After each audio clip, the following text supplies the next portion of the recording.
বিদ্যাসাগর ঘটনাকে কেন্দ্র করে রাজনৈতিক উত্তেজনার পারদ তুঙ্গে। এর মধ্যেই পাল্টা প্রতিবাদে সরব হলো বিজেপি। ঘটনাকে কেন্দ্র করে ১৩ প্রতাপগড় মণ্ডল বিজেপির উদ্যোগে এক প্রতিবাদ সভার আয়োজন করা হলো মঙ্গলবার। এদিনের প্রতিবাদ সভায় বিজেপি নেতৃত্ব এবং কর্মী সমর্থকেরা উপস্থিত ছিলেন। সভা থেকে বিদ্যাসাগর ঘটনায় দলের অবস্থান তুলে ধরার পাশাপাশি ঘটনার প্রতিবাদ জানানো হয়। বক্তারা বলেন, ঘটনার সুষ্ঠু তদন্ত করে প্রকৃত সত্য সামনে আনা প্রয়োজন। 25টা বছর এখানে চালিয়ে গেছে, আপনারা সবাই এটা অবগত রয়েছেন। তারা কালকে আমি দেখতে পেলাম যে ওনাদের একজন নেত্রী সাংবাদিকের সঙ্গে কথা বলেছেন, বাজারকে পর্যন্ত কালকে ছাড়া হয়নি। বিদ্যাসাগর বাজারের অগণিত ব্যবসায়ীরাও নাকি ওই ঘটনার সঙ্গে সংযুক্ত হয়েছিল।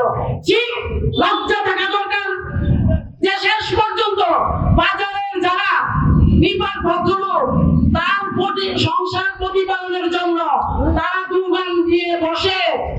দোকানে বসলে তাদের চিন্তা থাকে যে ভালো সেল হলে আমার সংসারে ভালো একটা আমি পরিবারের জন্য কিছু করতে পারবো। তাদের চিন্তাধারা থাকে তাদের সংসার কিভাবে প্রতিপালন করবে, গ্রাহকদের সঙ্গে কিভাবে ভালো ব্যবহার করবেন, তার ব্যবসার কিভাবে শ্রীবৃদ্ধি করবেন।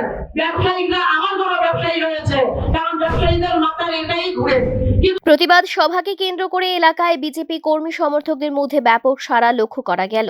সভা থেকে ভবিষ্যতে এই ধরনের ঘটনা যাতে না ঘটে সেই বিষয়েও প্রশাসনের কাছে প্রয়োজনীয় পদক্ষেপ গ্রহণের দাবি জানানো হলো।